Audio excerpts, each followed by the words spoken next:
Chapter 1. The Creature in the Shop. My name is Dr. Frederick Treves. I am a doctor at the London hospital. One day, in 1884, I saw a picture in the window of a shop near the hospital. I stopped in front of the shop and looked at the picture. At first, I felt interested. Then I felt angry. Then afraid. It was a horrible, ugly picture. There was a man in the picture, but he did not look like you and me. He did not look like a man. He looked like an elephant. I read the writing under the picture. It said, "Come in and see the elephant man, 2 pence." I opened the door and went in. There was a man in the shop. He was a dirty man in an old coat with a cigarette in his mouth. "What do you want?" he asked. "I'd like to see the elephant man, please," I said. The man looked at me angrily. "Well, you can't," he said. "The shop's closing now. You can come back tomorrow." "I'm sorry," I said, "but I would like to see him now. I have no time tomorrow. I have a lot of work to do. But I can give you more than 2 pence. The man looked at me carefully. Then he took the cigarette out of his mouth and smiled with his yellow teeth. "All right, sir," he said. "Give me 12 pence then." I gave him the money, and he opened a door at the back of the shop. We went into a little room. The room was cold and dark, and there was a horrible smell in it. A creature sat on a chair behind a table. I say a creature, because it was not a man or a woman, like you or me. The creature did not move or look at us. It sat very quietly on the chair, in the cold, dark, dirty room, and looked at the table. The creature had a cloth over its head, because of the cold. On the table in front of it, there was a dead flower. "Stand up!" said the shopkeeper loudly. The creature stood up slowly. It took the old cloth off its head and put it on the chair. I looked at the creature and felt sad. I am a doctor, so I know a lot about accidents and ill people. I see horrible, ugly things every day. But this creature, this thing, was the worst of all. There were no men or women in the hospital like him. He wore some old trousers, but no shirt, coat, or shoes, so I could see his body very well. His head was the most interesting thing. It was very, very big, like an enormous bag with a lot of books in it. The head did not have much hair, and there was another bag of brown, dirty skin at the back of it. This skin came down below his neck. I could not see one of his eyes very well, because a lot of skin came down in front of his face, too. An enormous red tooth came out of his mouth, under his nose. It looked like an elephant's tooth. The mouth and nose were like holes in the face. The face could not smile or laugh, or look angry or sad, because the skin could not move. It was dead, like an elephant's face. There were more bags of dirty skin on the front and back of the creature's body. These bags came down to his legs. The right arm was enormous, and there were bags of skin on it, too. The right hand was like a man's foot. But the left hand, the left arm and the left hand were beautiful. The left arm had wonderful skin, and the fingers of the left hand were long and beautiful. It was like a young woman's hand. "Walk, Merrick," said the shopkeeper angrily. "Come on, quickly, move." He hit the creature with his hand. Slowly, the creature walked across the room. But he could not walk well. His legs were very big and fat, and he had a bad back. He could not walk far without a stick. "All right, thank you," I said. "Let him sit down. I don't want to see any more." I felt ill, and the smell in the room was very bad. "Yes, sir," said the shopkeeper. "Sit down, Merrick." We went out of the room and closed the door. The shopkeeper smiled at me with his yellow teeth. "Wonderful, sir, isn't it?" he said. "The best elephant man in England. Hundreds of people come to see him, you know. Hundreds. I take him all over the country, I do." "Yes, very interesting," I said. "Can I sit down?" "Yes, sir, of course. Here's a chair." He looked at me, smiling. "Would you like a glass of water, sir?" "Yes, please," I said. Then I looked at the things in the dirty shop. There were 2 or 3 bad apples, and some old black bananas. That was all. No. No, thank you. I'm all right," I said. Did you call the creature Merrick?" "That's right, sir. Joseph Merrick. The best elephant man in England. I take him all over the country, you know. Lots of people want to see him." "Yes, I see. Do you get a lot of money?" "Well, sometimes we do, sir, yes. But it's difficult, you see, sir, because of the police. The police don't like us, you see, sir. So we can't stay in a town very long. We usually move every week." "Yes, I see. Well, anyway, Mr. Silcock, sir. Simon Silcock." "Yes, well, Mr. Silcock, I'm a doctor at the London hospital. My name is Dr. Treves. I think this man, Joseph Merrick, is very interesting, and I would like to see him at the hospital. I want to look at him more carefully, you see." "Yes, sir. I see. But how can he get to the hospital? It's going to be difficult." "Why, man? The hospital's not far from here." "Well, yes, sir. I know. But you see, Merrick can't walk very well. He needs help." "You can come with him."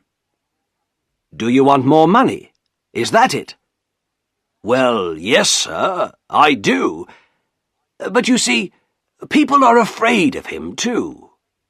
In the road, little boys always run after him and hit him. Then the police get angry, because people are afraid. Sometimes they take us to prison." "I see," I said. "Well, how can he come to the hospital, then?" "Bring a cab, sir," said Silcock. "You can take him to the hospital in a cab."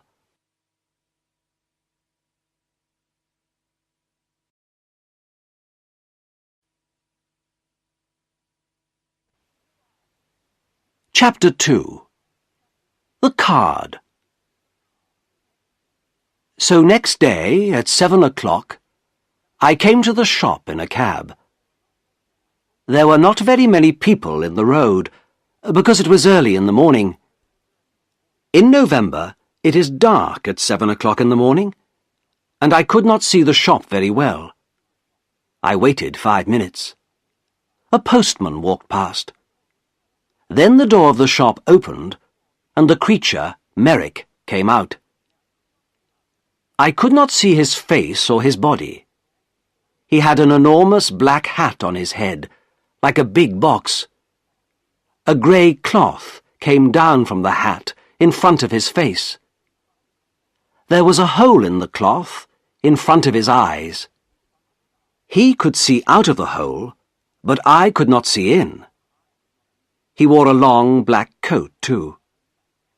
The coat began at his neck and ended at his feet, so I could not see his arms, his body, or his legs. On his feet, he wore big shoes like old bags. He had a stick in his left hand, and he walked very slowly. I opened the door of the cab and got out. "Good morning, Mr. Merrick," I said. "Can you get in?" "Help my upper steps," he said. "I'm sorry," I said. "I don't understand."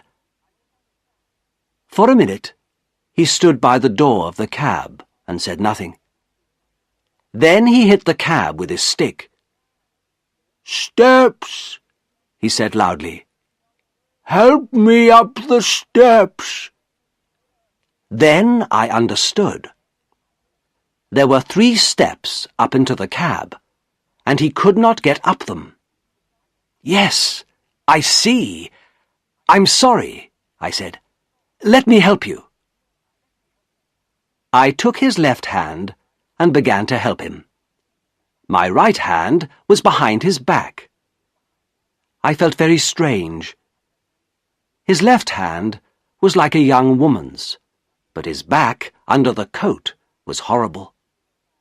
I could feel the bags of old skin on his back under the coat. He put one enormous foot on the first step, and then he stopped. After a minute, he moved his second foot slowly. Then he stopped and waited again. "Hello, sir. Can I help you?" I looked behind me. It was the postman, and behind him I could see 3 young boys. One of the boys laughed.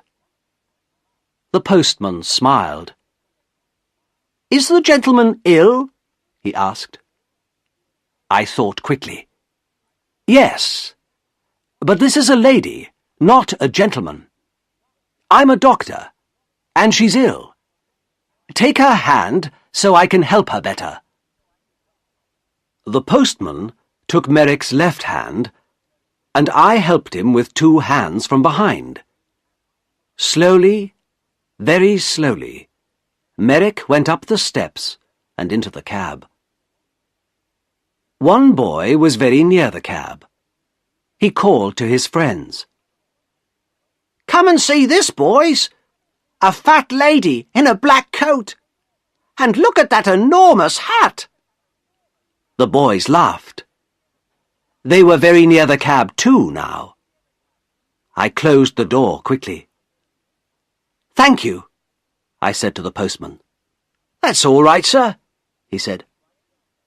"She's a strange lady, sir, isn't she?" "She's ill, that's all," I said quickly. "We're going to the hospital. Goodbye, and thank you." The cab drove down the road to the hospital.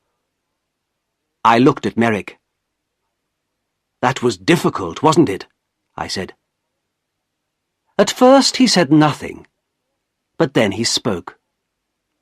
His voice was very strange, but I listened to him carefully, and I could understand him. "The steps were very difficult," he said. "But most things are difficult for me." "Yes," I said. "Nothing is easy for you, is it?" "No," he said. He was very quiet for a minute. Then he said, "Who are you, sir?" "Who am I? Oh, I'm sorry. My name is Dr. Treves. Here, this is my card. I gave him a card with my name on. Then I thought, that was no good. This man can't read. But Merrick took the card and looked at it very carefully. Then he put it in his trousers pocket. I did not talk to him very much at the hospital. I looked at his head and arms and legs and body very carefully. Then I wrote the important things about him in a little book. A nurse helped me.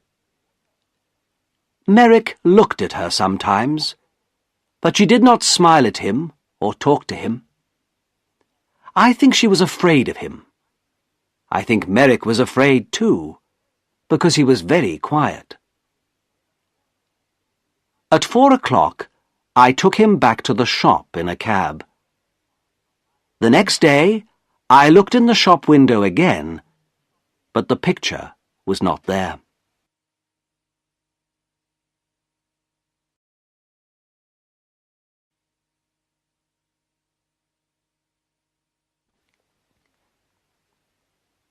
Chapter 3. A Letter to the Times. I did not see Merrick again for 2 years. Then, one day, the police found him.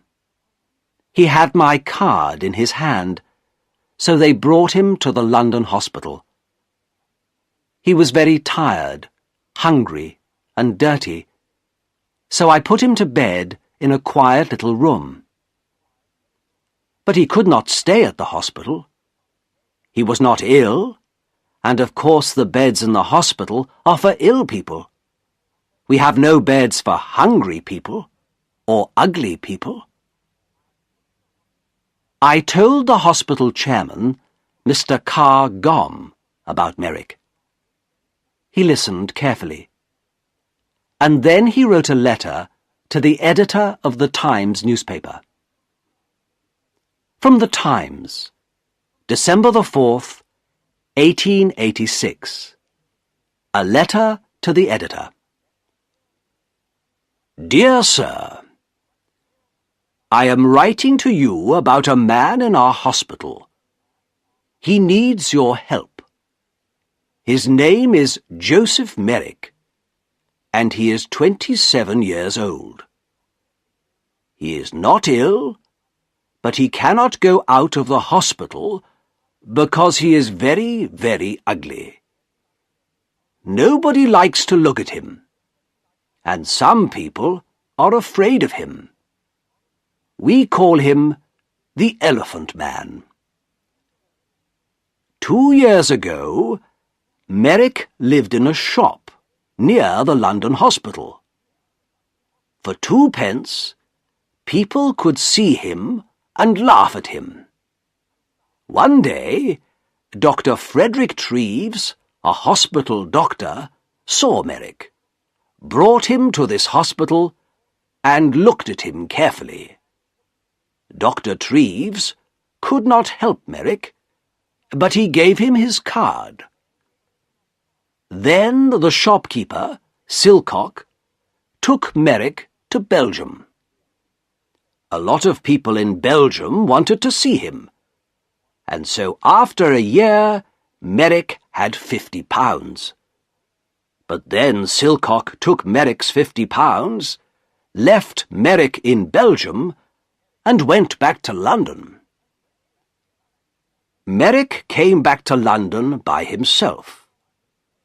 Everyone on the train and the ship looked at him and laughed at him. In London, the police put him in prison. But then they saw Dr. Treves's card and brought Merrick to the London hospital. This man has no money, and he cannot work. His face and body are very, very ugly, so of course many people are afraid of him. But he is a very interesting man. He can read and write, and he thinks a lot. He is a good, quiet man. Sometimes he makes things with his hands and gives them to the nurses because they are kind to him. He remembers his mother, and he has a picture of her. She was beautiful and kind, he says. But he never sees her now. She gave him to Silcock a long time ago. Can the readers of the Times help us? This man is not ill, but he needs a home. We can give him a room at the hospital, but we need some money. Please write to me at the London Hospital.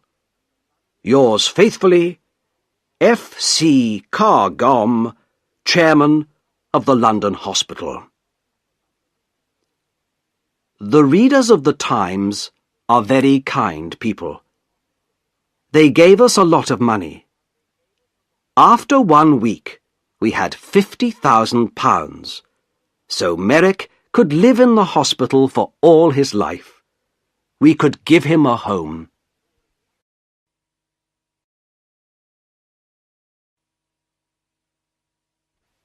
Chapter 4. Merrick's First Home. We gave Merrick 2 rooms at the back of the hospital. 1 room was a bathroom, so he could have a bath every day. Soon his skin was much better, and there was no horrible smell. The second room had a bed, table, and chairs. I visited him every day and talked to him. He loved reading and talking about books. At first, he did not know many books. The Bible, and 1 or 2 newspapers, that's all.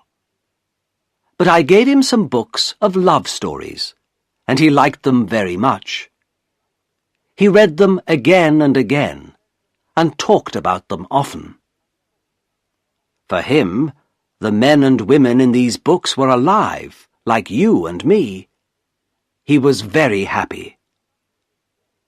But sometimes it was difficult for him. At first, 1 or 2 people in the hospital laughed at Merrick because he was ugly. Sometimes they brought their friends to look at him.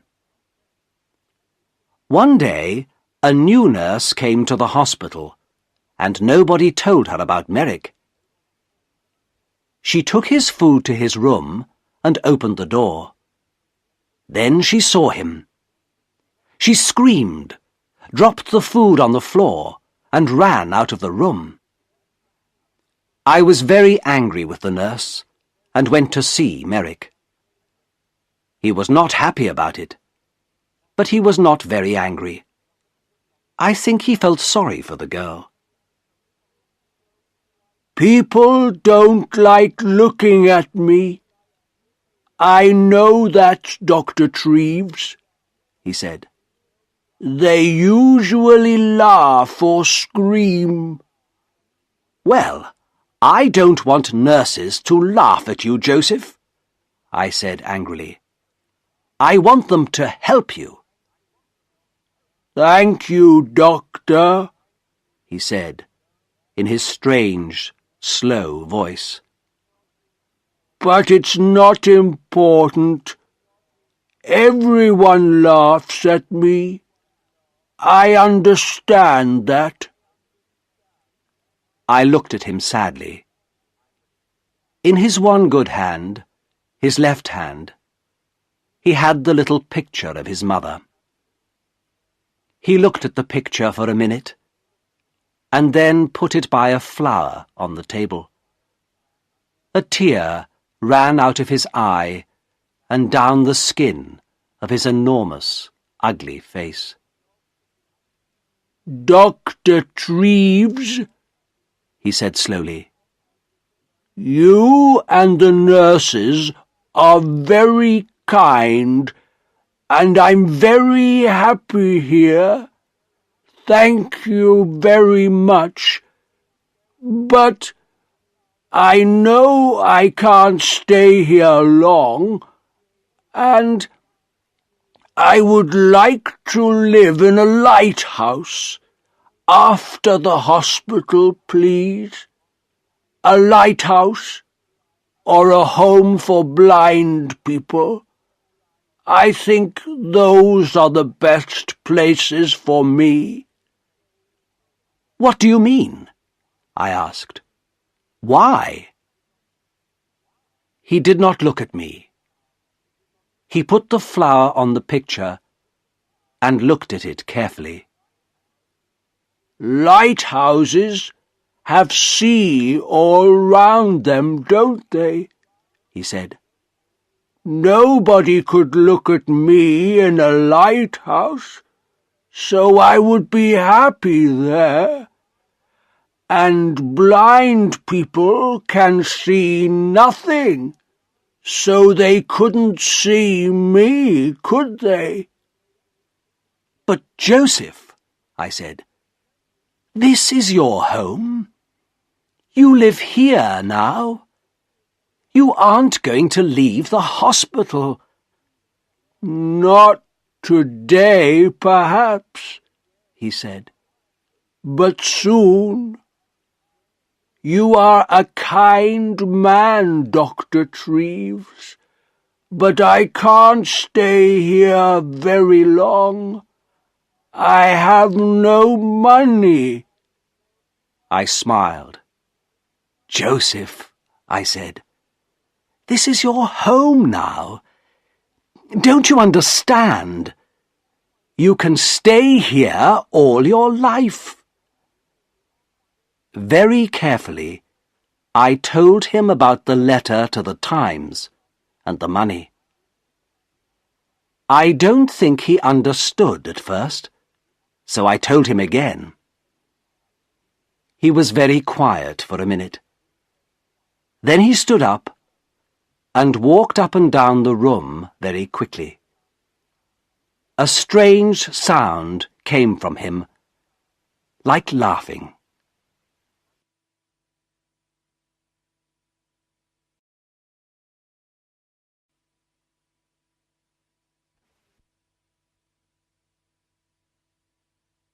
Chapter 5.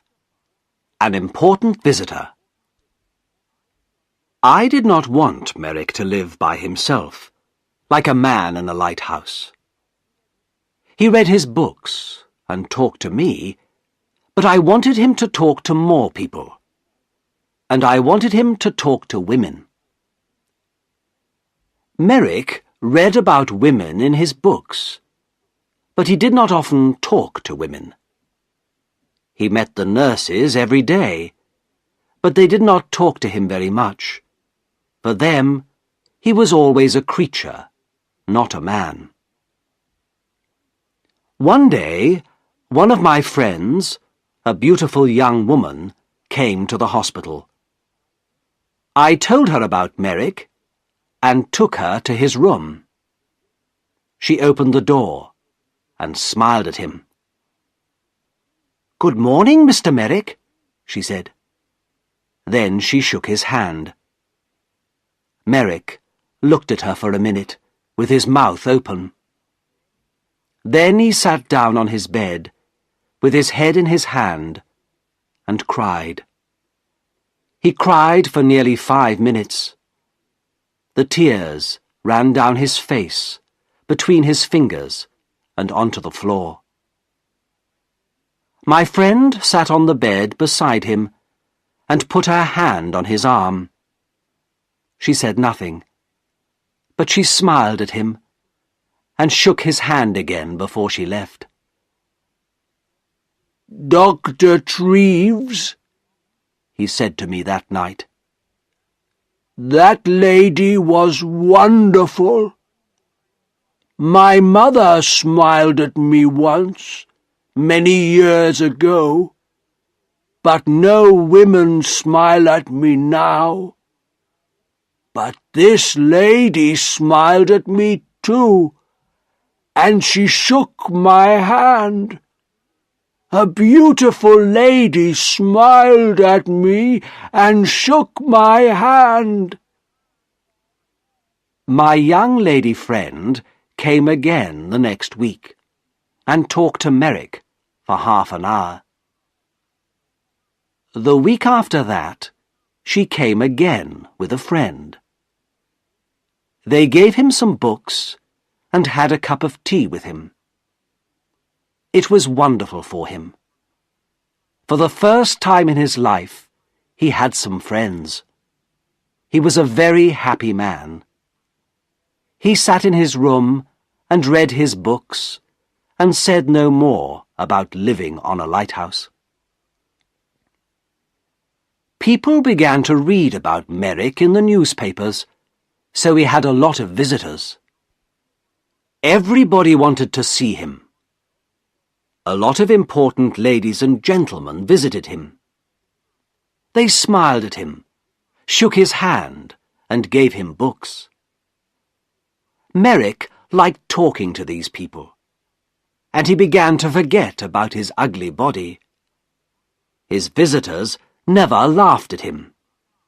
He began to feel like a man, not a creature. One wonderful day, a very important lady came to the hospital to visit him. I met the lady and took her to his room. Then I opened the door and smiled at him. "Good morning, Joseph," I said. "There is a new visitor to see you today, a very famous lady."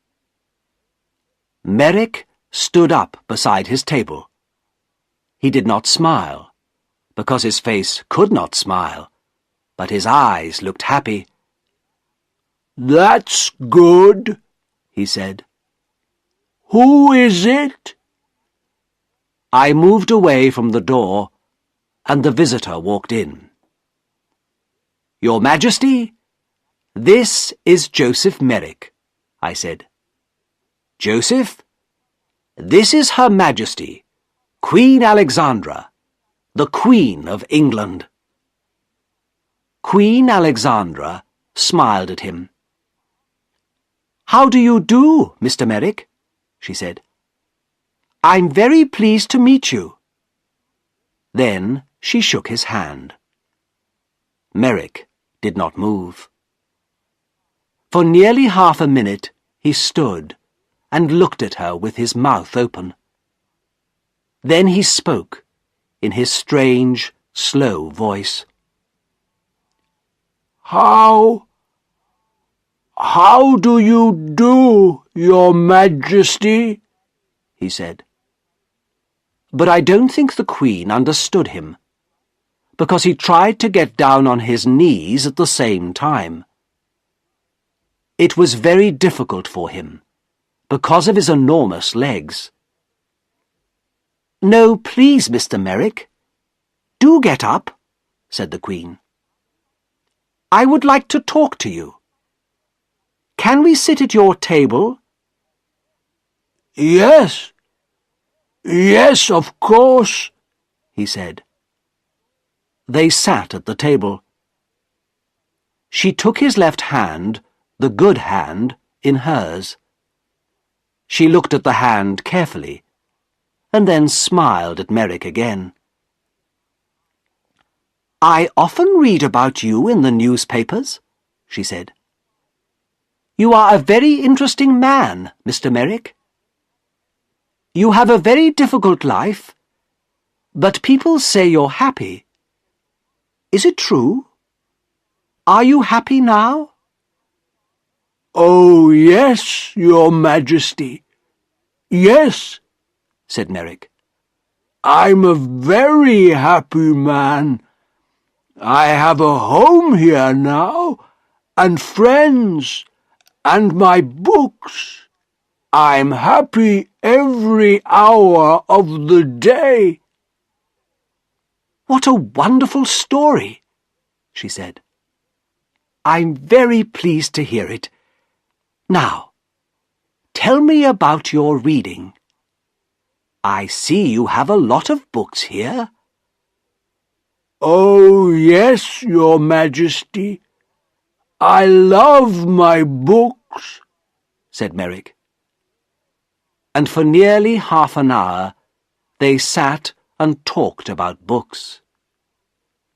The Queen gave him a little book and some red flowers before she left. After her visit, Merrick began to sing. He could not sing easily, of course, because of his mouth, but all that day there was a strange, happy noise in his room.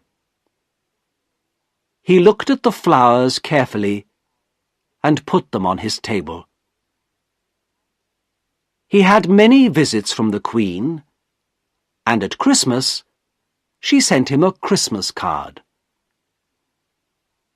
Windsor Castle, the 20th of December, 1888.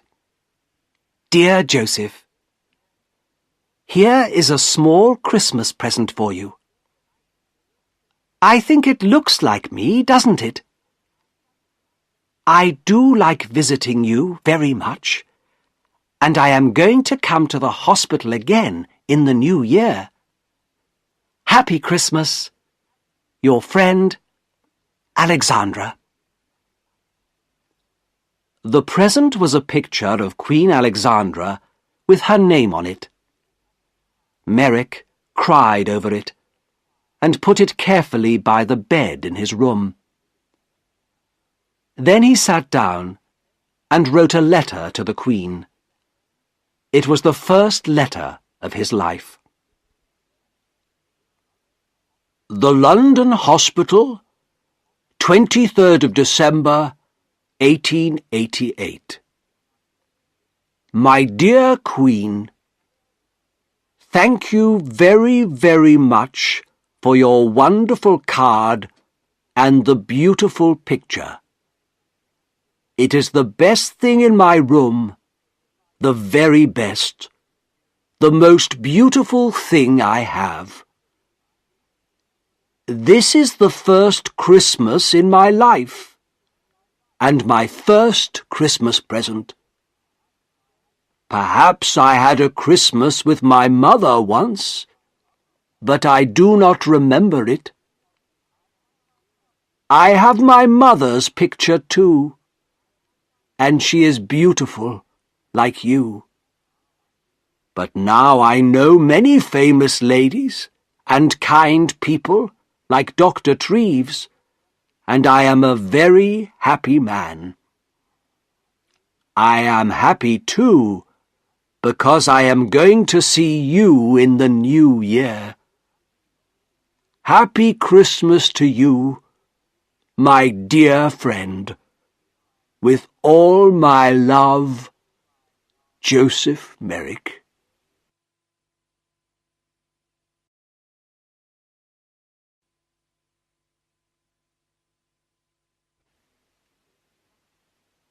Chapter 6. Outside the hospital. Merrick had a lot of friends now, but he was more like a child than a man. He could read about things and talk to his visitors, but he could not go out of the hospital by himself. He thought and played like a child. After Christmas, he wanted to go to the theatre. This was very difficult, because I did not want the people in the theatre to see him. But a kind lady from the theatre, Mrs. Kendall, helped us. We bought tickets for a box at the side of the theatre. We went to the theatre in a cab with dark windows, and we went into the theatre by a door at the back, the Queen's door. Nobody saw us. 3 nurses sat at the front of the box, and Merrick and I sat in the dark behind them. Nobody in the theatre could see us, but we could see the play. It was a children's Christmas play. Merrick loved it. It was a most wonderful, exciting story. Often he laughed, and sometimes he tried to sing like the children in the theatre. He was like a child. For him, everything in the story was true. Once he was very afraid, because the bad man in the play was angry and had a knife. At first, Merrick wanted to leave the theatre, but I stopped him. Then he was very angry with this bad man in the play. He hit his hand on his chair and stood up and talked to the man, but nobody heard him. When the bad man went to prison, Merrick laughed. Merrick thought the beautiful young lady in the play was wonderful. He wanted to talk to her, too. At the end of the play, he was very happy because she married a good young man. He remembered this play for a long time, and he talked a lot about the people in it. "What do you think they did after we left?" he asked me. "Where do the young lady and the young man live? What are they doing now?" "I don't know," I said. "Perhaps they live in the country." Merrick thought about this for a long time. Then he said, "Dr. Treves, can I go to the country, please? I saw the country once from a train, but I never went there. I often read about it in books. It's very beautiful, isn't it? I would like to see it." The visit to the theatre was difficult, but a visit to the country was more difficult. But again, one of his new friends helped us. She had a small house in the country, and Merrick could stay in it for the summer, she said. I took Merrick to the country in a train with dark windows, so nobody could see him. Then we went in a cab to the country house. There were a lot of trees near the house, but no people lived near it. A countryman brought food to the house every day, but no people came near it.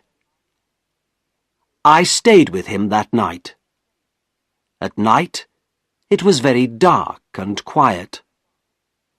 In the morning, hundreds of birds sang in the trees, and everything outside the house was green. Merrick walked under the big trees, looking at things happily and singing his strange song. I went back to London, but Merrick stayed there for 6 weeks. He was wonderfully happy. Every week, he wrote me a letter. Apple Tree House, West Wickham, Berkshire, the 21st of July, 1889. Dear Dr. Treves, I had a wonderful day again today. It was very warm, so I walked under the trees and sat by a stream. The water in the stream made a beautiful noise, like singing. Did you know that? I listened to it for 2 hours. Lots of little birds came near me. One had a red body in front and a brown back. I gave it some bread, and it sat on my hand. A lot of birds are my friends now. I watched the fish in the stream, too. They were very exciting, because they move very fast. 1 minute they were there, and the next minute I couldn't see them. But I waited quietly, and they always came back. I put my hand in the water, but I couldn't touch them. I met a big dog yesterday. It made a very loud noise, but I was not afraid. I sat down quietly and looked at it, and it came and smelt my hand. I saw it again today and gave it some bread. It likes me now.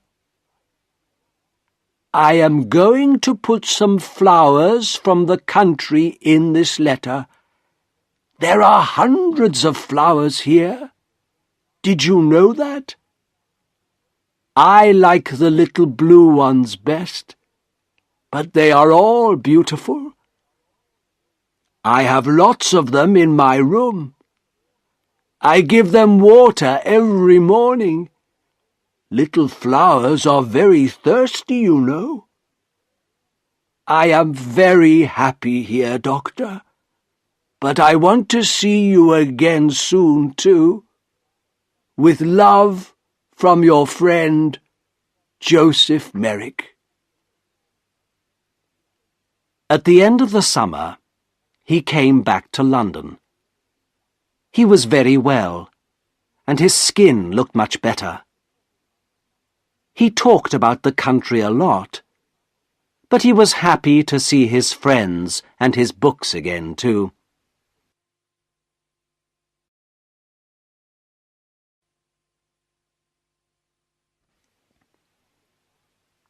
Chapter 7. The Last Letter. 6 months later, in April 1890, I found him dead in bed. He was on his back in bed, so at first I thought he was asleep. I talked to him, but he did not move. Then I saw that the skin on his face was blue, so I knew he was dead. He did not usually sleep on his back. His enormous head was very heavy, so he usually sat up in bed, with his arms round his legs, and his head on his knees. He could sleep well like this. But he wanted to sleep on his back like you and me. He tried to sleep on his back that night, but his heavy head came off the bed, and he broke his neck. He died very quickly. Next day, the chairman of the London hospital, Mr. Carr Gomm, wrote to the editor of the Times again. The Times, April the 16th, 1890. Dear Sir, 3.5 years ago, I wrote to you about a man called Joseph Merrick. This man was called the Elephant Man, because he was born with a very ugly body.